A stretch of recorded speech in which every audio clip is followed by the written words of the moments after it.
अस्सलाम वालेकुम नाज़रीन, प्रोग्राम खबर से खबर विद नादिया मिर्ज़ा में खुश आमदीद। और पाकिस्तान का सबसे बड़ा इस वक्त जो मसला चल रहा है, मैच के अलावा, मैच तो ख़त्म हो गया क्योंकि बारिश की वजह से नामुकम्मल और बेनतीजा ख़त्म हुआ, लेकिन जो पाकिस्तान के एक आम आवाम का और ना सिर्फ हम ये कह सकते हैं कि एक middle class, lower middle class, upper class का भी शायद, या लोअर अपर क्लास, लेकिन ये तमाम जो हैं वो जिस चीज़ से सबसे ज़्यादा मुतासिर हो रहे हैं वो है पाकिस्तान में इस वक्त इन्फ्लेशन रेट, पाकिस्तान में इस वक्त महंगाई। और हमने पेट्रोल की कीमतों में इजाफा हो गया, डॉलर ऊंची उड़ान उड़ रहा है, उसके साथ साथ जिसको कहते हैं ना कि एक ताबूत में आखिरी कील साबित होना, वो बिजली के बिलों ने, जिस तरह से बिजली के बिल आए और रिकॉर्ड तोड़ उनमें इजाफा, अवाम की चीखें निकल गई, लिटरली अवाम सड़कों पर एहतजाज करती नजर आई, कोई बिल जलाता नजर आया, किसी ने कहा कि जी हम बिल भरेंगे नहीं। ये तमाम चीज़ें होती रहीं।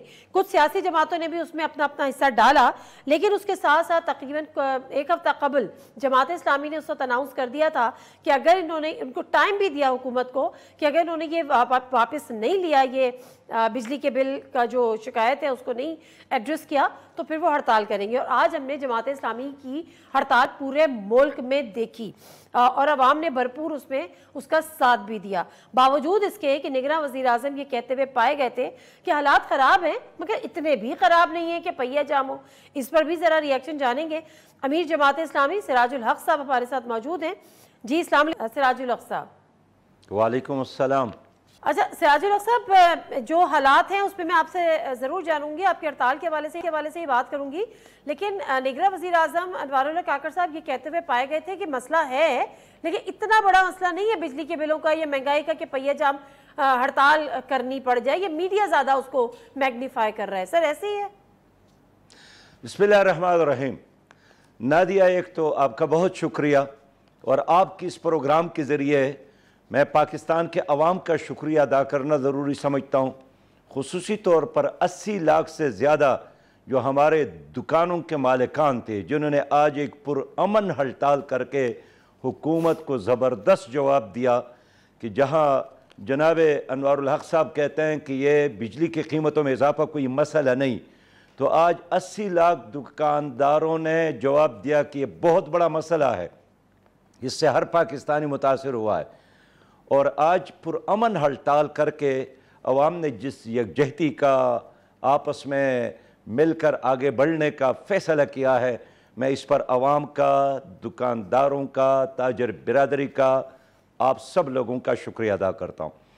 फिर यह है कि हुकूमत ने रात एडवाइस भी किया है कि महंगाई को या आज की इस हड़ताल को ज़्यादा ना दिखाया जाए। तो ये तो एक ऐसा काम है कि अगर आप इस पर जितना भी ऊपर पर्दा डालेंगे, लोग मजबूर हो जाएंगे, फिर पर्दे को पाड़ कर आपके बंगलों, आपकी ईवानों, आपके दफातर के पास भी आ सकते हैं। आज तो एक पुरअमन हड़ताल थी, तो क्या आप चाहते हैं कि पुरअमन हड़ताल जलसे और जुलूस के बजाय लोग सिविल नाफरमानी की तरफ जाए?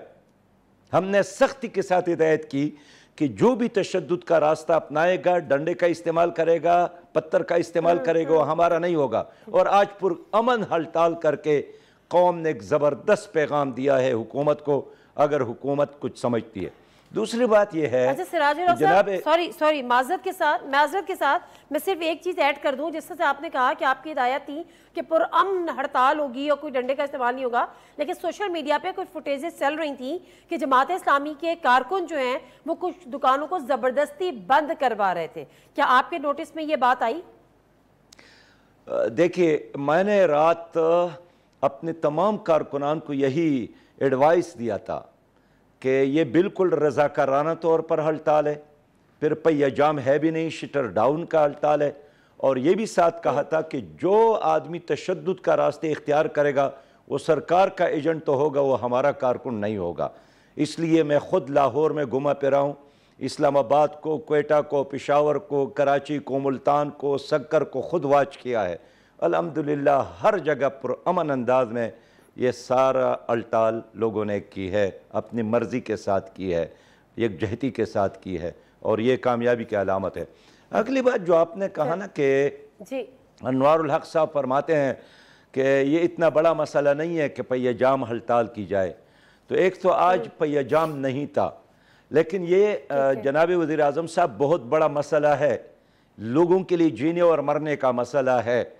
ये ठीक है आपके लिए, हुक्मरानों के लिए, सरकारी ऑफिसर्स के लिए, महकमों में काम करने वालों के लिए, बिजली खाने वालों के लिए मसला नहीं है, लेकिन दुकानदार के लिए मसला है, ताजर के लिए मसला है, काश्तकार के लिए, हर पाकिस्तान के लिए मसला है। मेरे साथ आज एक आदमी ने बिल दिया, किराए के मकान में रहता है, 20,000 उनकी किराया है, 40,000 उनका बिल आया है। अब वो क्या करे?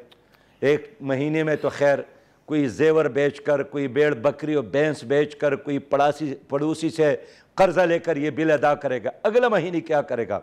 बच्चों को क्या खिलाएं, फिर पढ़ाएं कैसे, उसका फीस कैसे अदा करे? लिहाजा ये जुल्म है, ये जबर है, ये ज्यादती है, ये माशी दहशत गर्दी है। इसको कंट्रोल किया जाए, ख़त्म किया जाए, इन फैसलों को वापस लिया जाए, ये हमारा डिमांड है। और ये सिर्फ मेरी पार्टी का नहीं, या पूरी कौम का ये डिमांड है। मतलब आपकी डिमांड ये है कि बिजली के जो बिल जायद आए उनमें कमी हो। ओवरऑल महंगाई के हवाले से कोई इतनी अभी मुतालबात आपके सामने नहीं आए? देखिए, इस हुकूमत ने आने के बाद कमाल ये किया कि अभी कैबिनेट बना भी नहीं था और 15 अगस्त को इन्होंने 20 रुपया फी लीटर पेट्रोल में इजाफा किया। अभी एक महीना नहीं गुजरा है कि 15 रुपये फी लीटर पेट्रोल में और 18 रुपये फी लीटर डीजल की कीमतों में इजाफा किया। उसका नतीजा आज पूरे मुल्क में यही निकला है कि आप देखिए, बलूचिस्तान में 200 रुपये फी किलो चीनी हो गया है, चतराल में, गिलगित में, कश्मीर में, पाकिस्तान में। तो बाबा ये गैस और पेट्रोल तो आप बाहर से मंगवाते हैं, लेकिन गन्ना तो यहाँ पैदा होता है और दुनिया में गन्ना पैदा करने वाला पाकिस्तान 8वां बड़ा मुल्क है। बहन नादिया, आज मैंने ढाका राबता करके, मशरक़ी बांग्लादेश का जो दारुल खिलाफा है ढाका, वहाँ एक दोस्त से मालूम किया कि आप लोगों के यहाँ बिजली की 1 यूनिट की कीमत क्या है। उन्होंने मुझे बताया, तफसील भेजी, फिर श्रीलंका का, फिर नेपाल का, फिर भूटान का, फिर अफगानिस्तान का, फिर इंडिया का। लेकिन खैर टाइम का मसला है, मैं सिर्फ एक मुल्क के बारे में आपको बताता हूँ जो हमारी तरह एक मुल्क है, 100 से कम यूनिट जो खर्च करे, फी यूनिट की कीमत 3.98 रुपये, 200 यूनिट जो खर्च करे 1 यूनिट की कीमत 6.1, 300 यूनिट जो खर्च कर ले 6.30, 400 यूनिट जो खर्च कर ले 6.66, जो 600 यूनिट खर्च कर ले तो फी यूनिट उसको देना होता है 10.45। हमारे वजीर आजम ने फरमाया, यह बांग्लादेश की बात मैं करता हूं, आज की ढाका की बात मैं बांग्लादेश ही चलते हैं फिर ये आज ये क्या बांग्लादेश चले जाते हैं। ये आज मुझे ढाका के एक दोस्त ने बताया। हमारा वजीर आजम क्या कहता है? दादिया, हमारे वजीर आजम फरमाते हैं कि 400 यूनिट बिजली जो इस्तेमाल करते हैं उनके साथ किस्तों में उनसे बिल लेने के लिए हम IMF से बात करेंगे, उनसे इजाजत लेंगे।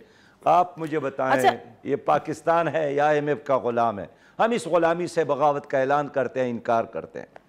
ठीक है, अच्छी बात है। लेकिन सर ब्रेक लेती हूँ। सिराजुल हक साहब, ब्रेक का बार बार कहा जा रहा है, बताऊंगी। ये सियासी माजरत के साथ ये सियासी नारे तो बहुत अच्छे लगते हैं, पॉलिटिकल कैंपेन्स भी अच्छी लगती हैं, इलेक्टोरल कैंपेन्स के तौर पे भी अच्छा लगता है, लेकिन ग्राउंड रियलिटी इंतहाई भयानक है। मैं ब्रेक ले लूँ सर, तो मैं ब्रेक से वापस आऊँगी। कल मैं शब्बर जैदी साहब से बात कर रही थी, इसी हवाले से एक प्रोग्राम में सेगमेंट था कि पाकिस्तान की एक इंडिपेंडेंट उनकी राय थी कि पाकिस्तान में इस वक्त माशी सूरत हाल है क्या, हुकूमत के बस में है क्या, चाहे कोई भी हुकूमत हो। मैं ब्रेक लेती हूँ, वापस आती हूँ, नाज़रीन को भी सुनवाऊंगी, आपको भी सुनवाऊंगी, फिर आपकी राय जानूंगी। जिनाज़े प्रोग्राम में एक दफ़ा फिर आपको खुशामदीद कहते हैं। और सिराजुल हक साहब, जो मैं ब्रेक में जाने से कबल अर्ज़ कर रही थी शब्बर जैदी साहब के हवाले से, कल उनसे यही सवाल पूछा था कि क्या इस हुकूमत के, जो कि निगरां हुकूमत है, ठीक है, इशू तो है और बहुत संगीन इशू है, एक अलमिया को भी जन्म दे सकता है, लेकिन क्या इस हुकूमत के बस में क्या है? क्वेश्चन है नहीं है, क्या कह रहे थे, जरा सुनिएगा सर। अगर आप ये कह रही हैं कि कोई इमीडिएट रिलीफ पॉसिबल है किसी तरीके से IMF की तरफ से या गवर्नमेंट की तरफ से, वो मुझे मैं उसकी कोई नाजायज उम्मीद आवाम को नहीं दिला सकता, क्योंकि मैं कहना नहीं चाहता, मगर रियलिटी ये है कि पाकिस्तान के माशी हालात 23-24 में निहायत ख़राब हैं और हमें कोई रास्ता नज़र नहीं आ रहा जिससे पाकिस्तान में बेहतरी हो। Sir, this is the ground reality. Practical अगर सोचा जाए, देखा जाए तो ये ग्राउंड रियलिटी है। और ये बात हो रही है कि अब कोई भी हुकूमत आ जाए, कोई भी आ जाए, IMF हमारी गलत पॉलिसीज की वजह से ही सही, लेकिन इस हकीकतन इस तरह से हम कर्ज में बाल बाल जकड़े हुए हैं IMF के कि कोई रिलीफ देने को तैयार नहीं है। ऐसे में आपके जो मुतालबात हैं उन पे अमल दरामद कैसे मुमकिन है? देखिए नादिया बहन, आप मेरी बात को समझने की कोशिश करें। हम क्या चाहते हैं? हम ये चाहते हैं कि खुद कौमी असम्बली के स्टैंडिंग कमेटी के सामने हुकूमत की तरफ से रिपोर्ट दी गई कि 1,90,000 लोग ऐसे हैं 22 ग्रेड के, 21 ग्रेड के, 20 ग्रेड के, 19 ग्रेड के, 18 ग्रेड के, 17 वगैरह वगैरह, 1,90,000 जो मुफ्त बिजली लेते हैं, इस्तेमाल करते हैं। क्या पाकिस्तान की कौम ये इजाज़त दे सकते हैं?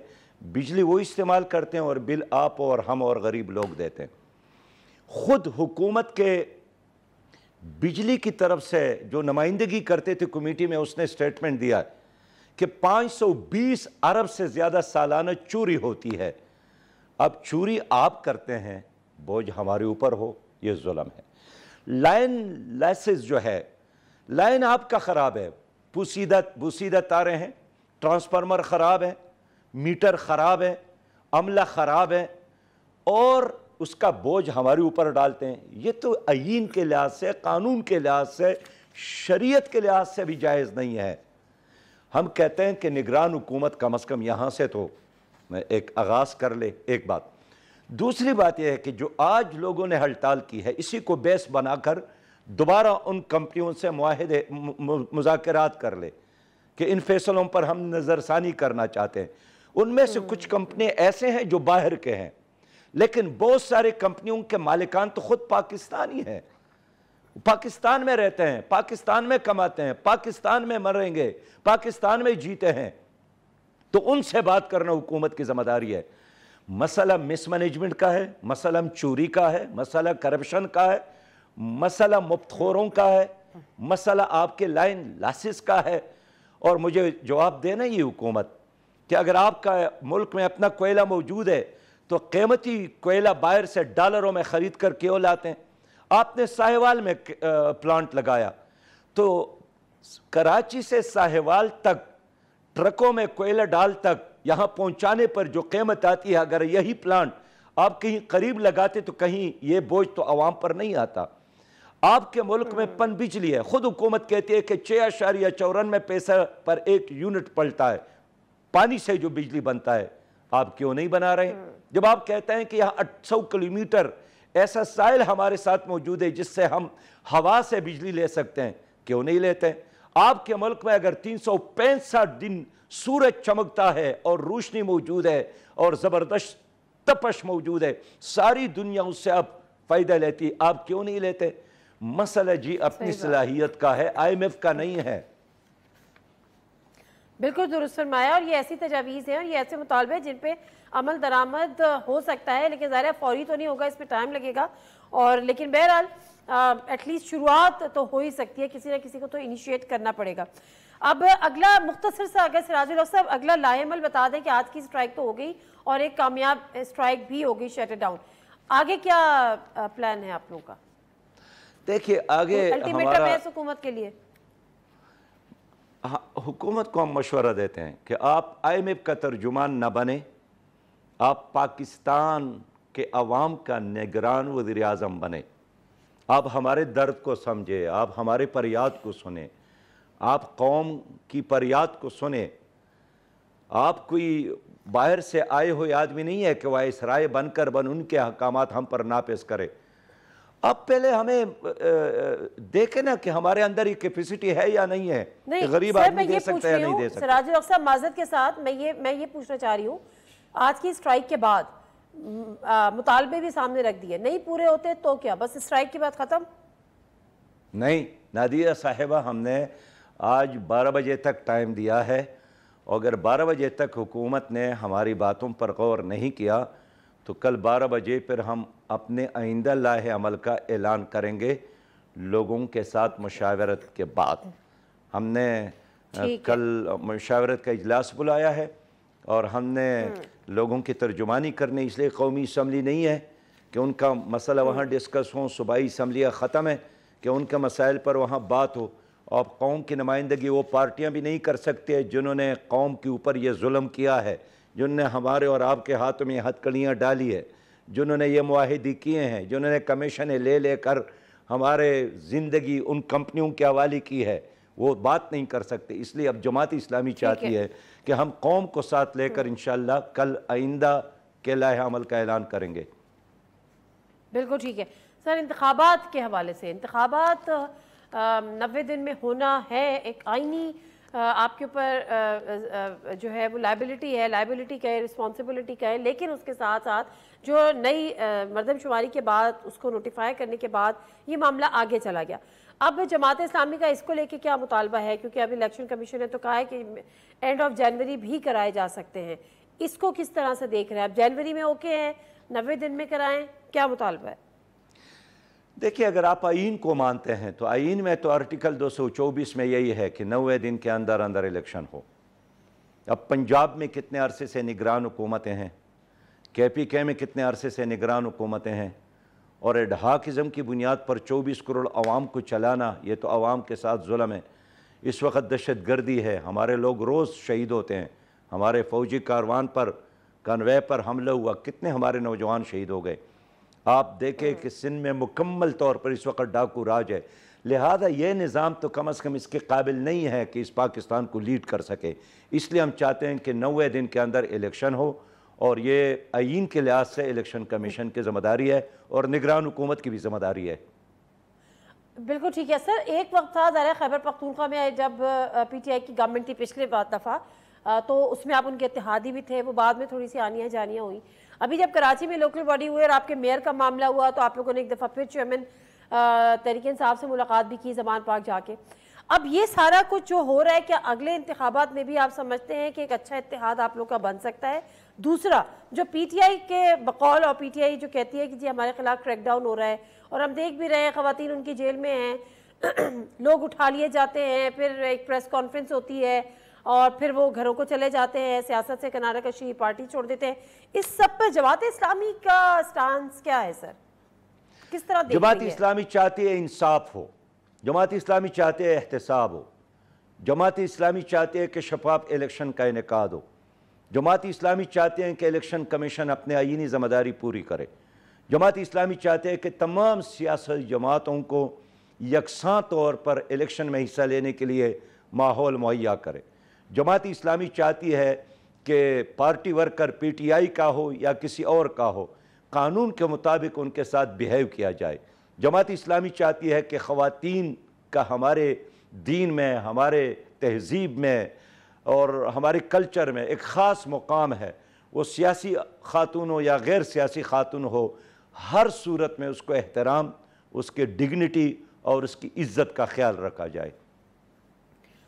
नहीं, आपको लगता है कि कहीं ना कहीं कुछ ज्यादती हो रही है PTI के हवाले से? मैं समझता हूँ कि काश हमारी अदालतें आज़ाद होती और आज़ादाना फ़ैसले करते हैं, वो कभी एक तरफ न झुकते, कभी दूसरी तरफ न झुकते, तो अदालतों पर लोगों का एतमाद होता। लम्हा मौजूद में तो किसी इदारे पर लोगों का एतमाद नहीं है, वैसे मुक़न्नना और कौमी असम्बली वैसे नहीं है, और जब ताबी तो उन्होंने डिलीवर नहीं किया। रह गई बात अदालतों का, खुद जजेस एतराफ़ करते हैं कि हमारे यहाँ इंसाफ नहीं मिलता है।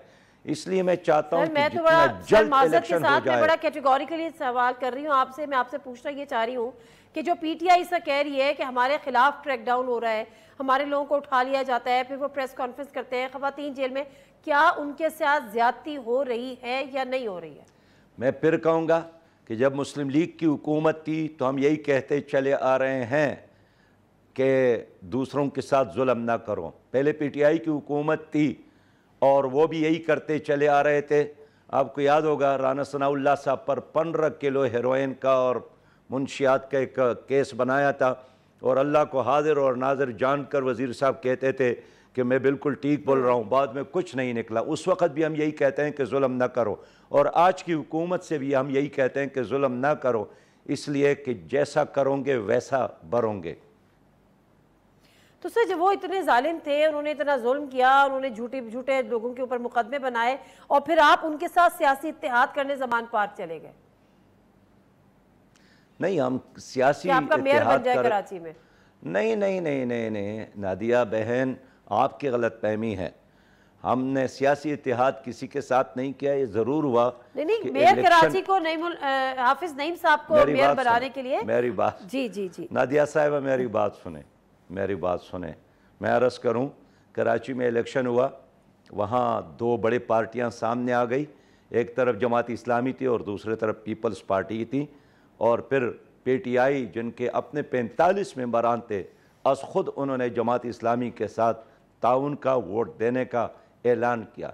अगर वो हमें वोट दे देते तो यकीनी तौर पर वहाँ बिल्कुल जीत जाते।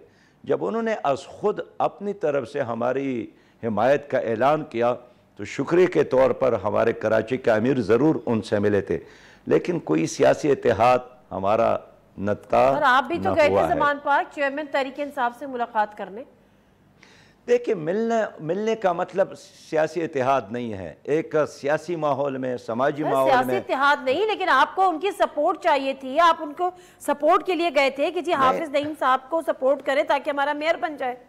नादिया साहिबा, उन्होंने अज खुद यकतरफा तौर पर अपनी तरफ से बगैर किसी शर्त के हमारे ताउन का ऐलान किया था, तो हमारे ज़िम्मेदारान ने ज़रूर जाकर उनका शुक्रिया अदा किया, लेकिन कोई सियासी इत्तेहाद तो नहीं हुआ है, न था न है, होगा भी नहीं। मैं यही कहना चाहता हूँ, आइंदा इलेक्शन जमात इस्लामी अपने निशान के साथ लड़ेगी, किसी इत्तेहाद में जाने का कोई इरादा नहीं है। MMA का तजुर्बा भी ख़राब रहा था आपका, उधर भी नहीं जाना वापस? जितने भी तजर्बात हो गए हैं उन तमाम तजर्बात को देखकर हमने ये पॉलिसी इख्तियार की है कि अब आवाम के सामने देखिए। PTI के साथ भी 12 जमातें थी ना, उन्होंने हुकूमत की, फिर 13 जमातों का PDM भी हमने देखा। 25 जमातों ने गुज़श्ता 5 सालों में हुकूमत की है, सब के सामने बेनकाब हो गए। अब हम चाहते हैं कि एक मुतबादिल, एक ऑप्शन के तौर पर एक क्लीन ग्रीन इस्लामी और खुशहाल पाकिस्तान के खातिर लोग हमारा साथ दे। ठीक है, बहुत शुक्रिया सिराजुल हक साहब आपके टाइम का। और अमीर जमात इस्लामी सिराजुल हक साहब से गुफ्तगू कर रहे थे, और उनकी एक कामयाब आज की हड़ताल, और बेसिकली वो हड़ताल एक आम आवाम के जो इश्यूज़ हैं, जो उनके मसाइल हैं, जो महंगाई है, जो पेट्रोलियम प्राइसेस की बढ़ती हुई कीमत है, जो बिजली के ज़ायद बिलों की, उसके लिए था, और अवामी इशू था। अवाम ने भरपूर तौर पर साथ दिया, सड़कों पर आए, शटर डाउन, एक कामयाब हड़ताल रही। और उनके कुछ मुतालबात है कि जी रात 12 बजे तक उनके मुतालबात को एड्रेस किया जाए, अदरवाइज़ कल दिन 12 बजे वो अपने आइंदा के लाए अमल का ऐलान करेंगे। मुख्तसर सा ब्रेक से आप इस आते हैं तो एमिल वली खान साहब जो KNP के सूबाई सदर हैं, उनसे ज़रा गुफ्तगू करेंगे। जी नाज़रीन, प्रोग्राम में एक दफ़ा फिर आपको खुशामदीद कहते हैं। और पाकिस्तान में जो जारी महंगाई की जो सूरत हाल है, जो बिजली के बढ़े हुए बिल आए हैं, जो पेट्रोलियम प्राइसेस में शदीद किस्म का इजाफा हमने देखा, और ये तमाम हालात, और आज एक बड़ी ज़बरदस्त किस्म का पहिया जाम हड़ताल भी, एहतजाजी मुजाहरे भी, उसके बाद अगर पाकिस्तान में इसका कोई मसला है तो वो है आने वाले आम इंतखाबात। वो कब होंगे ये अभी तक एक मौमा है। कल हमने देखा कि वही इलेक्शन कमीशन जो ये कह रहा था कि उसको एटलीस्ट मिड दिसंबर रिक्वायर्ड है for the completion of demarcation and everything, उसने डिलिमिटेशन माजरत के साथ, उसने आज जराए से खबरें ये चली हैं कि वो उसने कल ये कहा था कि वो 30 नवंबर तक कंप्लीट कर लेगा, दिसंबर के बदले नवंबर पर आ गए थे। और आज कुछ जराए से खबरें ये चल रही थी कि लेट जनवरी में इलेक्शंस हो सकते हैं। वो 27 से 30 जनवरी के दरमियान भी कोई तारीख हो सकती है। सदर के हवाले से हमें, और आपको पता है कि सदर ने कोशिश की थी, उसके बाद खतूत भी लिखे, पहले इलेक्शन कमीशन को लिखे, उन्होंने कहा आप नहीं ऐलान कर सकते डेट का, फिर वजारत कानून से रब्ता किया, उन्होंने भी इसी किस्म का जवाब दिया। अब मामला है कि तमामी सियासी जमातें बज़ाहिर लगता यह है कि 90 दिन के अंदर इलेक्शन चाहती हैं, मुतालबे भी कर रही हैं, लेकिन फिर कौन है जो नहीं चाहता है? और कुछ चीजें एमएल वली खान साहब सूबाई सदर हैं एएनपी के, उनसे जरा हम बात करते हैं। अस्सलाम वालेकुम एमएल वली खान साहब। अच्छा एमएल वली खान साहब, आपकी जमात यानी एएनपी, आप भी उन जमातों में से तो हैं कि जो चाह रहे हैं कि जी 90 दिन के अंदर ही इलेक्शन हो।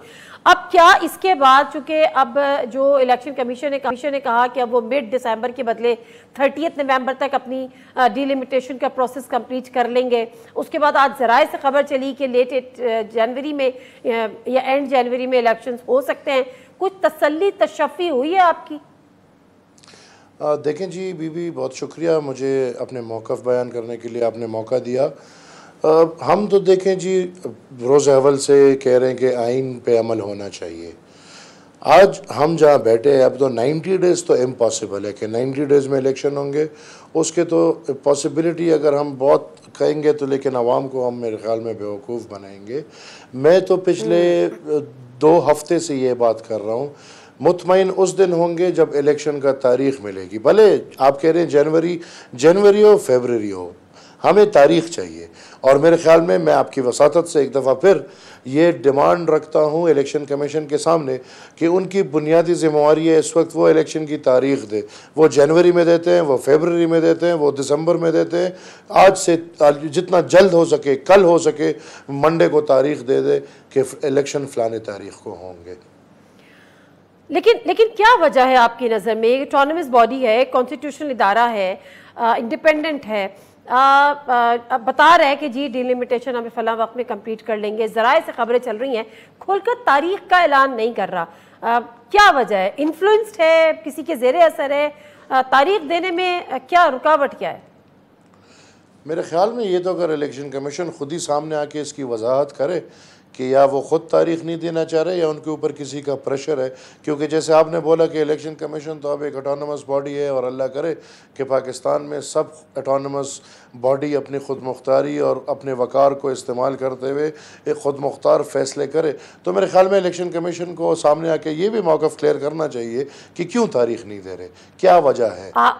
आपको कोई शकूक व शुबात हैं कि वो ऑटोनमस बॉडी है और तमाम ऑटोनमस बॉडी उसी तरह बाख्तियार होकर फैसले करें? आपको कोई शक है इस पर? बिल्कुल, पाकिस्तान को मद्देनज़र रखते हुए मेरे ख्याल में यहाँ पे एक ही बॉडी ऑटोनमस है और बाकी जितनी भी बॉडीज़ हैं वो on the name of autonomous सब किसी के ताबे हैं। वो कौन सी बॉडी है? पार्लियामेंट? पार्लियामेंट बेचारी को क्या, पार्लियामेंट को आज कल खाली पड़ी है, पाकिस्तान आपका चल रहा है। आगे बढ़ते अब सदर, अल्लाह करे बीबी, मैं आपकी बात के साथ ही खड़ा होता हूँ कि अल्लाह करे जो आप कह रही हैं ऐसे ही हो। अच्छा चलें ठीक है, हम दुआ खैर बाद में करते हैं, पहले जरा हम बात ही कर लें कि सदर मुमलिकत ने कोशिश की डेट देने की और उसका इलेक्शन कमीशन, उन्होंने कहा भी मुझसे आके मुलाकात करें, कहा ज़रूरत नहीं है, आप बाख्तियार नहीं हैं। वजारत कानून से राय ली, उन्होंने भी वही इलेक्शन कमीशन के मौक़िफ़ को दोहरा दिया। लेकिन on the other hand people's party के जो वकला हैं वो कह रहे हैं कि जी सदर इख्तियार रखते हैं। ख़ुद नून लीग के जो आज़म नज़ीर तारा साहब वज़ीर क़ानून कहते हैं सदर इख्तियार रखते हैं, कामरान मुर्तज़ा साहब JUIF कहते हैं सदर इख्तियार रखते हैं। तो वजारत कानून, अभी निगरान सेटअप का और इलेक्शन कमीशन, ये कैसे एक पेज पे हो गए? और अगर आप क्या समझते हैं, सदर इख्तियार रखते हैं, सदर को आगे बढ़ के कोई डेट देनी चाहिए? मेरे ख्याल में जी 2 सवाल आपके हैं। तो इस वक्त तो मेरे ख्याल में जो निज़ाम है सब एक पेज पे है। मेरे ख्याल में अगर आप इस्टेब्लिशमेंट को देख लें, अगर आप इंटरम गवर्नमेंट को देख लें, अगर आप इलेक्शन कमीशन को देख लें, जो एक इदारा हल्का फुल्का दिखा रहे कि पेज पे नहीं है, वो भी अभी हमें समझ नहीं है कि वो अपनी मर्ज़ी से पेज पे नहीं है कि वो भी ऐसा प्लान का हिस्सा है। तो वो ये अदलिया है, कोई लोग हैं जो दिखा रहे हैं कि वो एक पेज पे नहीं है। अदरवाइज़ तो आजकल जो सिस्टम है वो सब एक पेज पे है। दूसरी तरफ जहाँ पे आपने बात की तो सदर, देखिए इख्तियार है या नहीं है, नीयत सदर की क्या नीयत है इसका तो जिस दिन से इमरान को कुर्सी से हटाया गया है उस दिन से इसका नीयत इस निज़ाम को ख़राब करके इमरान को हर किस्म का सपोर्ट देना है। मेरे ख़्याल में अगर इसमें थोड़ा सा भी वक़ार, थोड़ी अपने सियासत का एहतराम होता तो उसी दिन इसको मुस्तफ़ी हो जाना चाहिए था जिस दिन इमरान ख़ान की हुकूमत ख़त्म हुई। लेकिन यहाँ पे पाकिस्तान में बदकिस्मती से ये जो कुर्सियाँ हैं इन पर शरेश लगे होते हैं, इनसे फिर उठना मुश्किल होता है। हो जाना चाहिए था एमएल वली खान साहब, वो एक आईनी ओहदा है, वो सदर पाकिस्तान है, वो एक अगर सियासी हुकूमत चली गई तो जिस पार्टी का था, जिस पार्टी का है किसी पार्टी का नहीं होता सर। आईनी ओहदा किसी पार्टी का थैंक यू, आपने फिर मेरी बात को सपोर्ट किया। आईनी ओहदा किसी का पार्टी का नहीं होता, लेकिन बदकिस्मती से पीटीआई में आईनी ओहदे, ये तो फिर भी सदर स्पीकर का ओहदा डायरेक्ट पीटीआई के लिए इस्तेमाल हुआ है, सदर का ओहदा डायरेक्ट पार्टी के लिए इस्तेमाल हुआ है। आपको भी पता है, मुझे भी पता है। इन्होंने तो इन ओहदों की इज्जत कम कर दी है। अब सदर को डेट दे देनी चाहिए या नहीं देनी चाहिए? और सदर डेट देते हैं तो आप उनके साथ खड़े होंगे कि हाँ जी इलेक्शन की डेट दी है, अब इस पे इलेक्शन कराओ? आपसे मुराद आपकी पार्टी? अगर डेट देना मेरे ख्याल में इलेक्शन कमीशन का काम है, और मैंने डिमांड किया है तो इलेक्शन कमीशन से ही हम डिमांड कर रहे हैं और करते रहेंगे कि वो फ़ौरन ही वो तारीख़ का ऐलान कर दें। हम क्यों मज़ीद इसको कन्फ्यूजन का शिकार करना चाह रहे हैं? तारीख़ ही देने तो सदर इस कन्फ्यूजन में ना लाए। सदर बेचारा जो है वो ऐसे ओवर टाइम में बैठा हुआ है। जो इलेक्शन कमीशन है, जो इख्तियारमंद बॉडी है, वो फौरी तौर पे तारीख दे। नज़ीर मुख्तसर साहब ब्रेक लेती हूँ, ब्रेक से वापस आते हैं। प्रोग्राम में एक दफ़ा फिर आपको खुशामदीद। चले ठीक है, आपने कहा कि निगरान सेटअप हो, इलेक्शन कमीशन हो, ये तमाम के तमाम एक पेज पे हैं, दूसरों का भी आपने जिक्र किया, तो आप निगरान सेटअप से इतने खाइफ क्यों हैं? आपने कहा कि जी निगरान वज़ीर आज़म जो हैं वो उनके पास कोई इख्तियार नहीं है, निगरान सेटअप। ये तो निगरान वज़ीर आज़म के पास तो कोई इख्तियार होता भी नहीं है, तो उसको फिर आपने राजा रियाज साहब और शहबाज शरीफ साहब की गलती भी करार दिया। आप अपने मौके पे कायम हैं, ये उनकी गलती है? क्यों गलती है? मैं बिल्कुल अपने मौक़िफ़ पे कायम हूँ बीबी, और मेरा जो पूरा प्रोसेस है ना जी, उस पूरे प्रोसेस पे मेरे शिकायत हैं। 18th अमेंडमेंट के बाद बड़ी मुश्किल से ये इख्तियार हमने दिया पार्लियामेंट्स को, और देखें 47 से लेके इस वक्त तक फैसले कहीं और ही हो रहे थे, जहां इस दफ़ा फिर हुए हैं। लेकिन 18th अमेंडमेंट में ये इख्तियार मिल गया था लीडर ऑफ द हाउस और लीडर ऑफ द अपोजिशन को। वही 18th अमेंडमेंट जिसको हम कह रहे हैं कि ये 18th अमेंडमेंट इंशाल्लाह रहेगी, और ताकतवर लोग कह रहे हैं कि इसको रोल बैक करना चाहिए। उसी 18th अमेंडमेंट के नाते जो इख्तियार मिला था वज़ीर आज़म को और राजा रियाज को, उन्होंने अपना इख्तियार नहीं इस्तेमाल किया। ये वाज़े है, अपना इख्तियार इस्तेमाल नहीं किया। भाई राजा रियाज साहब नाम लेके गए थे, एक मुलाकात हुई, राजा रियाज ने मीटिंग में बोला, जो हमें रिपोर्ट मिली है, तो राजा रियाज ने बोला था कि इस बंदे को जानते हो आप कि कौन है? देखिए अब तो फिर तो हर किसी ने बयानबाजी करनी है ना।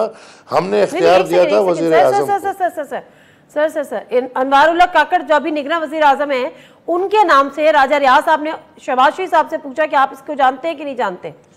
जी जी जी, ये देखिए मैं ऑन रिकॉर्ड कह रहा हूँ कि ये नाम ना राजा रियाज का तजवीज़ कुंदा है, ना शहबाज शरीफ साहब का।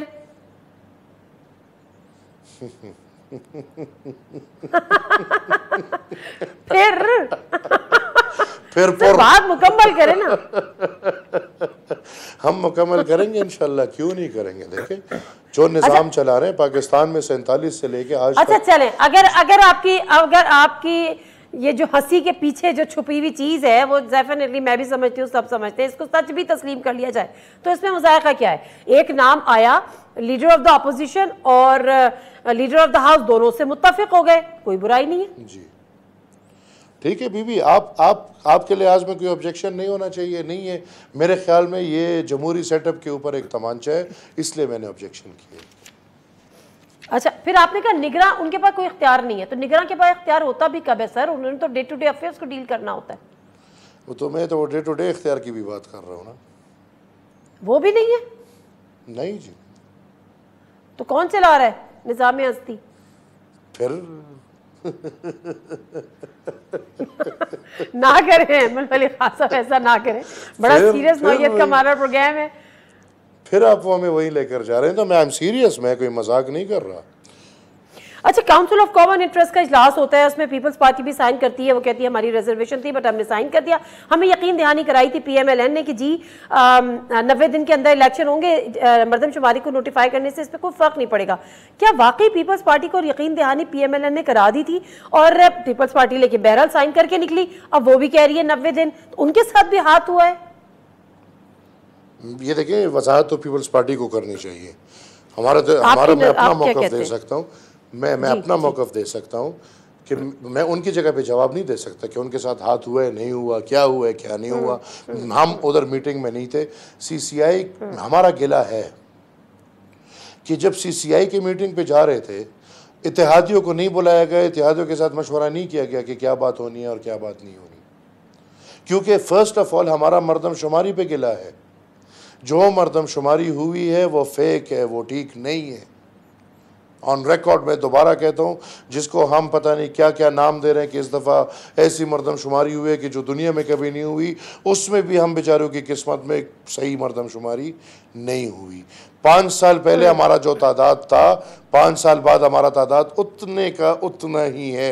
अच्छा, चलो शुक्र एक दफ़ा जगह पे अदा करते हैं कि पुख्तूनों में फैमिली प्लानिंग का तो होश आ गया ना, लेकिन जो आज तक ज़मीन पे नहीं है, पर 5 साल में हमारा तादाद एक नहीं बढ़ा। सर आप तो ये रो रहे हैं कि आपकी तादाद नहीं बढ़ी, सिंध वाले, कराची वाले तो ये रो रहे हैं कि उनकी तादाद तो कम हो गई। तो सिंध वालों को अपना रोना चाहिए। मैं पुख्तनख्वा की बात कर रहा हूँ। जी बिल्कुल। अच्छा, पख्तूनख्वा की बात कर रहे हैं तो मुझे जरा बलूचिस्तान, बलूचिस्तान वालों बेचारों की तो 80 लाख बढ़ गई थी और फिर आखिरी मीटिंग में उसकी 80 लाख कम कर दी। उनके साथ तो फिर और भी ज्यादा हुआ है। लेकिन मेरी बात यह कि हमारा देखे मरदमशुमारी पे हमारा गिला है, उसके बावजूद सीसीआई में मीटिंग हमारे से कोई मशवरा नहीं किया गया। अभी जो भी बयानबाजी कर रहे हैं, जो सियासी पार्टी कर रहे हैं, इस वक्त मेरे ख्याल में गलत बयानी से काम ले रही है। दोनों बड़ी पार्टियों के बारे में मैं ये बात करूंगा, दोनों पार्टी भी और नून लीग भी।